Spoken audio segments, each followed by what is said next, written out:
welcome back to my channel, guys. So today this is an impromptu trip. I'm here in Sala, which is another town. I am in what looks like their old town. You know, like there's some really nice buildings over here. So I am just exploring. Like I said, this is not my usual video. We're just going to walk around the area and we're going to look around and see what we can find. I see like there's a nice house down there and there's some other nice things around. I mean, that one is you know I love architecture. So we're just going to take a walk around and see what we can find. Wanted to show you that at the end of there you can see that old style Swedish building, which is connected now to something that's a little bit more newer. Look at that really nice purple house over there with the beautiful color on it. Wow, guys, I think that's really nice. There's a beautiful church, which we're about to walk up to, but then behind me, there's like a stream and there's like a bridge. And these look really nice because that looks like, you know, like an old part. Like, look at those buildings in the corner. I got to show you guys this. This is so beautiful. Like this pink house. Oh my gosh, with the flowers on it. Look at this, people. That is so beautiful. Like, look at how they have, you know, the reefs there, and how those flowers are hanging off. And you know, that rustic color of the building is so super cool. And I see there's like a pink building down there with like yellow on the sides, pink on the front, blue on the door. This is the house that I was saying, guys, how beautiful this is, because they have the side of it that's yellow, and then magazines gotten. And I mean, look at the windows on this thing and the colors. I think that's really beautiful, even how they have the top as well. And I'm gonna give you guys a quick shot of this church, which is here. Just give you a view of that. We're gonna walk a little bit because right now we just did a little bit of search. It seems like, you know, the main thing to do here in Sala is to see the silver mining area. So we're gonna try to head over there. But in the meantime, I also want to capture some shots of the town area and some of these buildings at the same time. Here is another view of that church that we just saw. So we're now at the silver mines, and I'm telling you guys, it is a huge place. I'm going to show it to you guys really quick. This video is not going to be as long as I planned it to be. Once again, you know, Sala is a small town, so I get the number one thing is the silver mining. So here, this is a board that kind of gives you an idea of how it's set up. So I'm going to show you guys this place. We are right here right now. So this, I mean, you guys could see this thing is massive. Look at how deep this silver mine is. And sorry for the audio because I have to have the camera all the way up. And if you look like down there, guys, you could see like a hole, and then you can hear like the water that's down there that's like, you know, running through. I mean, it's like literally this place is on another level. Look at this one, guys. I'm not quite sure what that is over there, but it is a part of the mine. It's really cool. Like actually, I said, guys, I love doing this. You see the smile on my face when I talk about these places. Standing here right now, just jumped out of the car, so I'm bringing you guys some of this. I mean, look at that. You know, there's people also doing mountain biking. Yeah, he was really serious about his. And then over there, there's like tons of little houses. Then there is a building we saw in the front. And then over here, guys, if you haven't been here, you know, I know in the other part of the video I was saying about, you know, like when we were in the city, yeah, the city wasn't as interesting, so I didn't bring as much on that. But I mean, there's, you know, for the attraction that this town has, this is really cool because I get super excited for things like this, you know. Then over there, like there's like a little, let me take you guys over there. I guess over here you can like have a fire and you guys could see these little moats to, you know, the axes on the front of it. And you guys could also, as you always do, you know, comment below if there's anything I'm missing. Like I said, we're pressed for time, so I'm going to try to go through this as fast as possible. I guess this is a part of what they used to do. I'm not going to comment on that. This is, I guess, some of the rocks they use for the silver. There's more rocks. All of this is mining, guys, as you can see. It is all a part of the mining. I'm not quite sure if it's still functional. I'm assuming it is. Again, guys, I did not do any research on this. You know, as I've said to you guys in all my videos, look in the comment section below before you guys start to comment. I am gonna, all the information I find on the internet, I am gonna put in the description. Sorry, not the comments, the description box. So you will know all about Sala's silver mining, if without, my commentary, because this was just an impromptu trip. Didn't know I was coming here, didn't do any research. So I'm here right now. So look in the description box. Yeah, here it says what this is actually. Sala Silver Gruva Stangang. So you guys can pause that. This will tell you what it does. It's made out of wood, actually.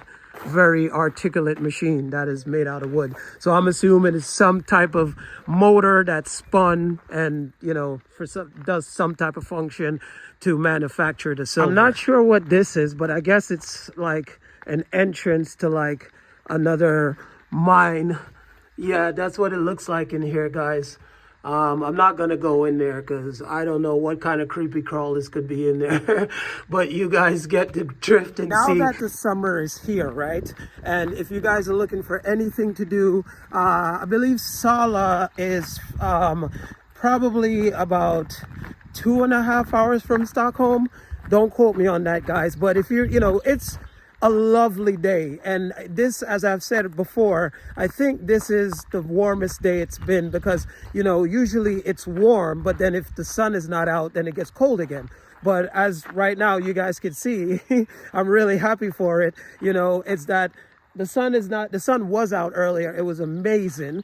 Now the sun is gone, but it's still warm.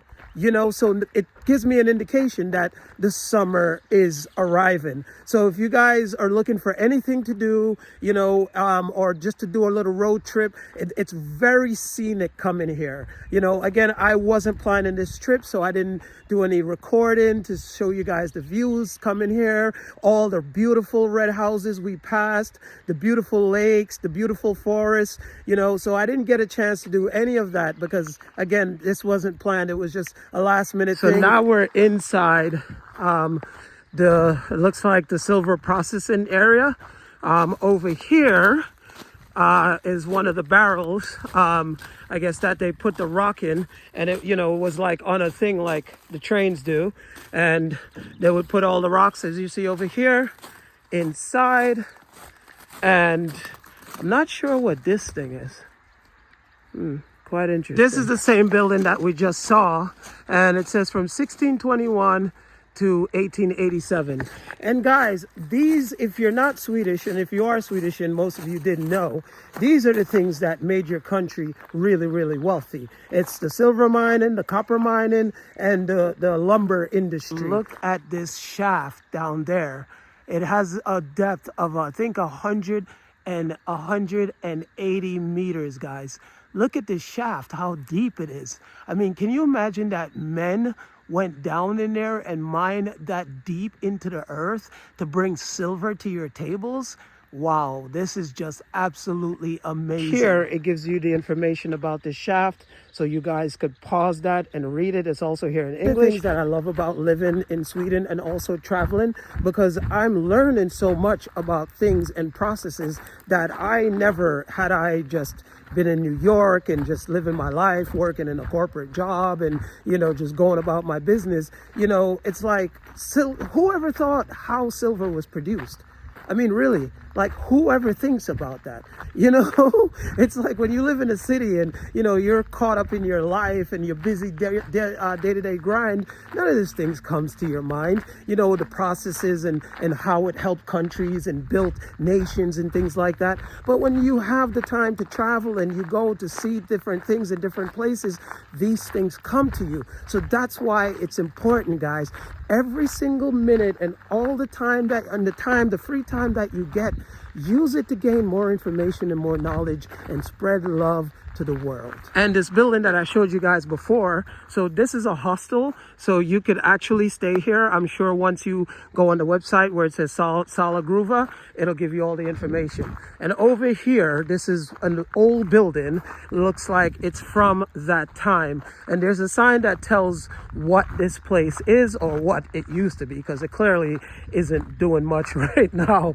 But I'll show show you guys so you can see. Wait, let me go up to this window. So it looks like it's 2 floors. So I'm probably just gonna see, yeah, the roof of the first floor, and there's no roof for the second floor. There's also some other little houses. Oh, those little, there's a bug there. Little red houses. And guys, there you have it. Again, you can pause it. It's from 1644 to 1883. This was the most important building of the mine. The water from the large lake system flowed here and powered 2 wooden water wheels with a diameter of about 12 meters. So actually, see what you get to learn?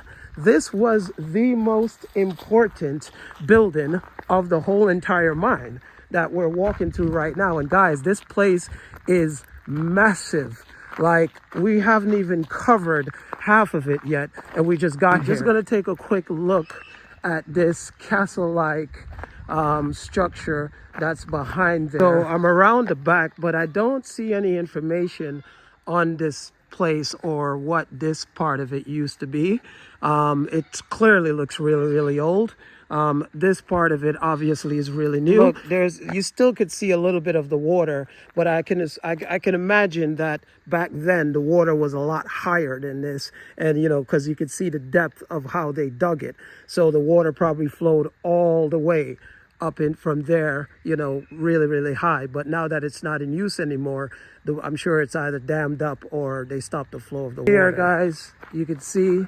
You can pause this, guys, and you can read all about it. It gives you all the information about this. I guess also the areas that are here. So you can pause that. Once again, you can also find the information online. Here it has more information again, and it also gives you or shows you like the rocks and I guess the iron or lead or silver, as you can see over here. And you can see all of the information here. Tells you what types and what was on the inside.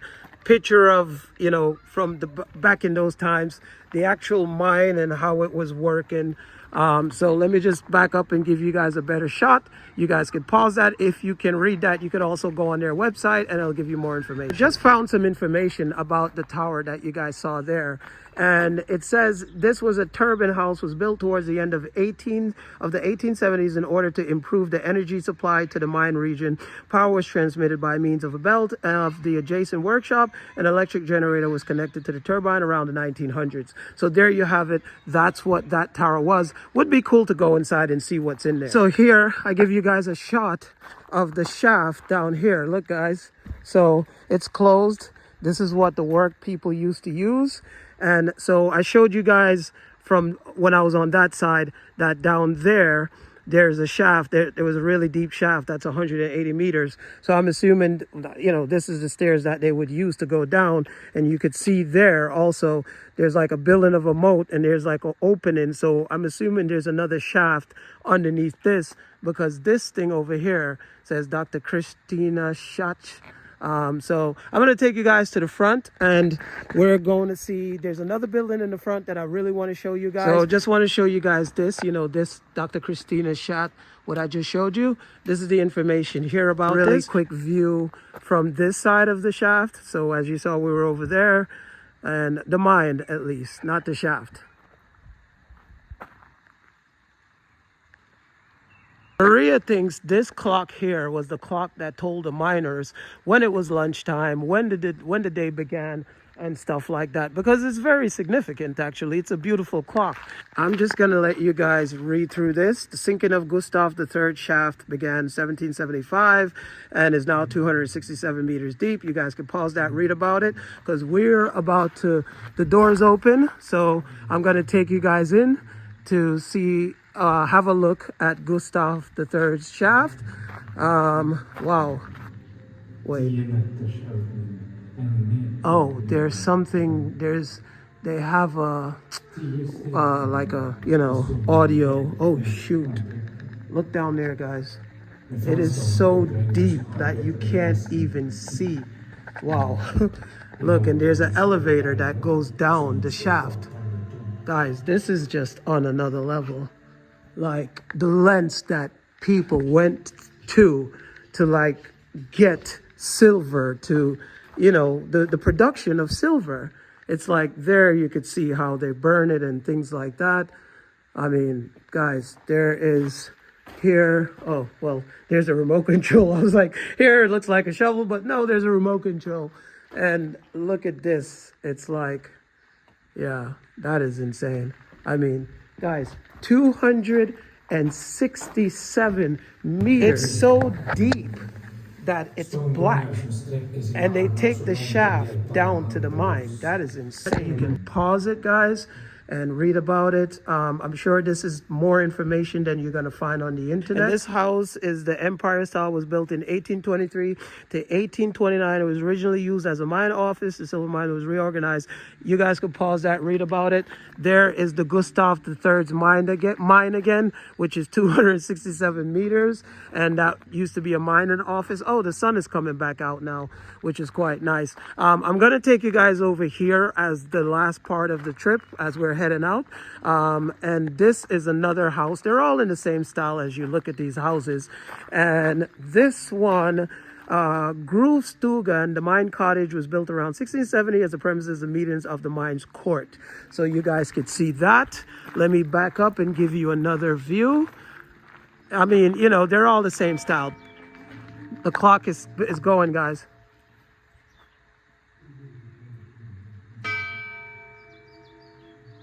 I just want to give you guys a really quick shot of the front of this house. How beautiful that is, how they have the mining tools up on the top, and just this front end and the design and everything. Really, really, really, I love this old style Swedish architecture. Over here, we spotted these silos coming in. So I'm assuming that, you know, it holds something in there. There's a sign over here that tells exactly what it is, guys. So I'm going to bring that to you guys. You could see here, this is another part of the mine. So here is, I mean, again, it looks a little repetitive. You guys saw this when I showed it to you at the other end. So there isn't any information right here, but there was a little signage thing that was on the opposite side over there. It's such nice weather today. Like, Swedish people watching this, you know how I feel. Like, to be outside in a linen shirt and shorts, you know, and not feel cold. You know how it is in Sweden. The sun is out. If you're in the sun, it's warm. And if you're out of the sun, it's cold. Right now, you could be anywhere and it still feels warm. That's what I love about it. Look at this, guys. Yeah, so up here, you can see these buildings. And I'm going to give you guys a shot of this sign really quick so you can take a look. Here's a cylinder. There's more rocks that they used. Oh, this is a museum, guys. You could, in here, it tells you about what's going on, but it's closed right now and we are about to leave. So guys, take a look at that. This is a steam machinery house. Pause that, read about that, guys. Give you a shot. There's nothing there. And this thing that I called a silo, this is Carl, the pit head. The building of Carl's shaft was built. Okay, so it's a pit head. So you guys pause that. And then there's this cylinder. It was a really nice trip coming here because, as you saw in the beginning of the video, I was a little bit underwhelmed. But then again, like I said, this trip wasn't planned. It was like really quick, you know, and we walked into this beautiful piece of Swedish history, also world history. Thank you so much for taking this journey with me. This was an amazing trip. I feel very fulfilled, not like I was in the beginning of the video. And on this gorgeous, amazing day here in Sweden, I like to say thank you for taking the journey. Peace, love, joy, and happiness.